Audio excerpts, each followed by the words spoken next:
ભરૂચ જિલ્લાના હાસોડ તાલુકાના નાનકડા એવા કંટિયાજળ ગામના વતની અને આજીવન શિક્ષણને વરેલા પ્રોફેસર હિંમતભાઈ પટેલ આજે સમગ્ર ગુજરાત માટે શિક્ષણ ક્ષેત્રે સંઘર્ષ, સમર્પણ અને સફળતાનું એક જીવંત ઉદાહરણ બનીને ઉભરી આવ્યા છે. એક અત્યંત સામાન્ય પરિવારમાં જન્મેલા હિંમતભાઈએ બાળપણથી જ અનેક પડકારો અને અભાવો વચ્ચે પણ શિક્ષણ પ્રત્યેની પોતાની લગન ક્યારેક ઓછી થવા દીધી ન હતી. પોતાના જીવનના પ્રારંભિક કાળમાં જ તેમણે નક્કી કરી લીધું હતું કે જ્ઞાન એ જ પરમ શક્તિ છે અને એ જ સંકલ્પ સાથે તેમણે મહેનતના બળે પોતાના કારકિર્દીનો માર્ગ કંડાર્યો હતો. તેમણે પોતાની વ્યવસાયિક સફરની શરૂઆત એક પ્રાથમિક શિક્ષક તરીકે કરી હતી, જ્યાં તેમણે ગ્રામ્ય વિસ્તારોના પાયાના શિક્ષણને મજબૂત કરવાનું ભગીરથ કાર્ય ઉપાડ્યું હતું. તેમના મતે શિક્ષણ માત્ર પાઠ્યપુસ્તકો સુધી સીમિત ન હોવું જોઈએ, તેથી તેઓ હંમેશા વિદ્યાર્થીઓમાં નૈતિક મૂલ્યો અને સંસ્કારોનું સિંચન કરવા માટે સતત પ્રયત્નશીલ રહ્યા હતા. ગામડાના છેવાડાના બાળકો પણ ઉચ્ચ શિક્ષણના સપના જોઈ શકે અને તેને સાકાર કરી શકે તે માટે તેમણે વ્યક્તિગત સ્તરે અનેક પ્રયાસો કર્યા, જેના ફળ સ્વરૂપે આજે તે પંથકના અનેક યુવાનો દેશ વિદેશમાં પોતાની કારકિર્દી બનાવી રહ્યા છે. પ્રાથમિક શિક્ષણથી આગળ વધી જ્યાં તેઓ કોલેજમાં પ્રાધ્યાપક તરીકે જોડાયા, ત્યારે તેમનો સ્વભાવ અને કર્તવ્યનિષ્ઠા અવિરત રહ્યા હતા. પ્રોફેસર તરીકેના કાર્યકાળ દરમિયાન તેમણે હજારો યુવા માણસોને યોગ્ય દિશા બતાવી અને માત્ર માર્ગદર્શન જ નહીં, પરંતુ જરૂરિયાતમંદ તેજસ્વી વિદ્યાર્થીઓને પોતાની રીતે આર્થિક સહાય પણ પૂરી પાડી હતી. વિદ્યાર્થીઓના સર્વાંગી વ્યક્તિત્વ વિકાસ માટે તેમણે અનેક શૈક્ષણિક સેમિનારો, પ્રેરણાત્મક સંમેલનો અને ઇતર પ્રવૃત્તિઓનું આયોજન કર્યું હતું, જેના કારણે વિદ્યાર્થીઓમાં આત્મવિશ્વાસનો સંચાર થયો. સૌથી નોંધપાત્ર બાબત તો એ છે કે નિવૃત્તિ બાદ પણ હિંમતભાઈની આ જ્ઞાનગંગા અટકી નથી.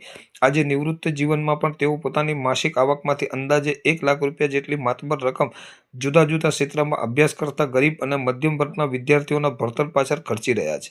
તેમના આ નિસ્વાર્થ સહયોગથી ભણીને આગળ વધેલ અનેક વિદ્યાર્થીઓ આજે ડોક્ટર, એન્જિનિયર અને વહીવટી અધિકારીઓ જેવા ઉચ્ચ સ્થાનો પર બિરાજમાન છે અને પ્રોફેસર સાહેબના આ જ સેવાના વારસાને આગળ વધારી રહ્યા છે. આમ પ્રોફેસર હિંમતભાઈ પટેલનો આ પ્રેરણાદાયી જીવન પ્રવાસ એ સાબિત કરે છે કે જો મનમાં દ્રઢ સંકલ્પ અને સેવાની ભાવના હોય તો વ્યક્તિ શિક્ષણના માધ્યમથી સમાજમાં પરિવર્તનનો મોટો પવન ફૂંકી શકે છે. શું નામ છે સાહેબ? મારું નામ હિંમતભાઈ પટેલ. હું કંટિયાજળની વતની છું. કંટિયાજળ એટલે હાસોડ તાલુકાનું છેક દરિયા કિનારે આવેલું ગામ, અને ત્યાં મારા પિતા શિક્ષક હતા. બહુ ગરીબ કુટુંબમાં હું મારા 7 ધોરણ હું 6 સ્કૂલમાં ભણેલો. મારા ફાધરની બદલી થાય અને મારા ફાધર ગુજરી ગયા પછી મારે ખેતરમાં કામ કરવું પડે, તો પછી સ્કૂલમાં ભણ્યો તો બહુ જબરદસ્ત. એ પછી પ્રગતિ થઈ.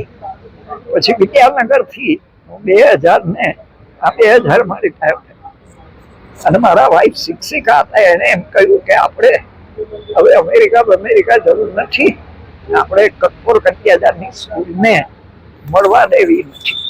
પણ અનફોર્ચ્યુનેટલી અને 2016માં કેન્સર ડિટેક્ટ થયું અને ઉતરી ગઈને જતા જતા એને મને આ મારી પાસેથી વચન લીધેલું કે આ સ્કૂલને બંધ નહીં થવા દઈએ અને આ છોકરાઓને ભણાવજો. તો એના આદેશને એને આપેલી પ્રતિજ્ઞા એને આધારે મેં આ બધી વસ્તુ. કેટલા વિદ્યાર્થીઓ સાહેબ તમારા હાથ નીચે તૈયાર થઈ રહ્યા છે અને કઈ રીતે? અત્યાર સુધીમાં 36 જણા ભણ્યા છે. 36 જણા ને એનો ખર્ચ લગભગ 2 કરોડ સુધી પહોંચ્યો. હા, લગભગ 70 સાલથી 50 વર્ષમાં આ મારી પ્રવૃત્તિ. વિદ્યાનગરમાં તમે કોઈ પણ જગ્યાએ જાઓ તો હિંમત પટેલને ઓળખેલો. એટલી બધી પ્રવૃત્તિ કરેલી. રોટરી ક્લબમાં મેં સાહેબને વાત કરી પેલા ભાઈ. એટલે હવે એવું થયું છે કે આ તમારા બધાના આ પ્રયત્નોને પરિણામે હવે મને વિશ્વાસ આવે છે કે હવે લોકો મને મદદમાં આવશે. એટલે હવે આપણે આ પ્રવૃત્તિને પ્રાથમિક શાળા તરફ લઈ ગયો, કારણ કે પ્રાથમિક શાળા એનો મૂળ છે. એ પાયો કરોડરજ્જુ ફાઉન્ડેશન શિક્ષણ, અને એ જયારે જાય ત્યારે એમાંથી ભલે ને 5% ઉપર જાય, પણ એ જે વિદ્યાર્થી સાર્વત્રિક શિક્ષણ યુનિવર્સલ, એટલે કે એક માણસ ભણેલો હોવો જોઈએ. મારું નામ હિનાબેન મુકેશભાઈ રાઠોડ છે. હું મૂળ જતપોરની રહેવાસી છું. અમને હિંમતદારા 2019-20માં આણંદ ભણવા લઈ ગયા હતા. ત્યારે કોરોના સમય હતો એટલે કોલેજ તો બંધ, પણ ઓનલાઈન લેક્ચર લેવા હતા ત્યારે મારી પાસે ફોનની સુવિધા નથી. ત્યારે હિંમતદારાએ મને એક સ્માર્ટફોન લઈ આપ્યો, જેથી હું લેક્ચર ભણી શકું. ત્યારબાદ ત્યાં ઓફલાઈન લેક્ચર લેવાયા, ત્યાં ગયા તો એવું લાગ્યું કે કોઈ અલગ જ દુનિયામાં આવી ગયા છે. ત્યાં એકદમ અલગ નજારો. અમે અહીંયા કેવી રીતે રહેશું, અહીંયા કેવી રીતે હેન્ડલ કરીશું બધું, કેમ કે મમ્મી પપ્પાથી પહેલી વાર અલગ થયા, પહેલી વાર અલગ રહેવા ગયા. ત્યાં બધું મેનેજમેન્ટ કરતા આવડી ગયું.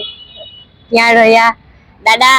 અમારા પાસે પાંખ હતી, પણ એ પાંખનો ઉપયોગ કેવી રીતે કરવો અને આકાશમાં ઉડવું કેવું એ અમને દાદાએ શીખવ્યું. દાદાનું સપનું છે કે અમે પ્રોફેસર બનીએ. હું નેટ જીસેટની તૈયારી કરું છું અને હું પાસ થઈને પ્રોફેસર બનીશ અને આગળ દાદા જેવું હું પણ કામ કરવાનો પ્રયત્ન કરીશ.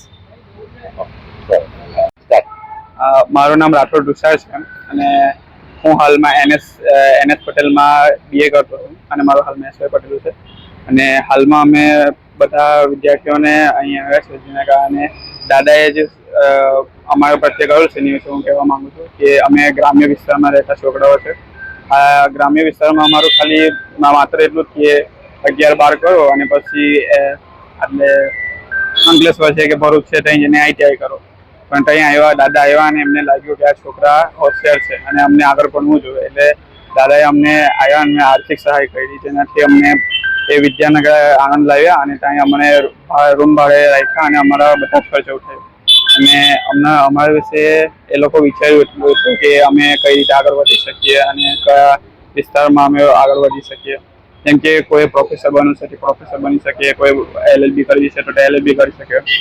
મારે બી આગળ જઈને વિચાર છે જે દાદા મને સમજાવેલું છે એ મારે કરવાનું છે. અને દાદાનું બસ એટલું જ કહેવાય કે દાદા જેવા વિચારથી અમે બી વિચાર આવે છે કે અમે આખું ગ્રુપ ભેગું થઈને આ સમય જ્યારે અમે બી કોઈ અમારા વિસ્તારના જે હોશિયાર વિદ્યાર્થીઓ છે જે ભણી નહીં શકતા અને આર્થિક રીતે પછાત પડેલા છે એમને બી અમે સહાય કરી શકીએ અને એ લોકોનું બી ભવિષ્ય અમારી જે ઉજ્જવળ બને એવી અમે પ્રયત્ન કરવાનો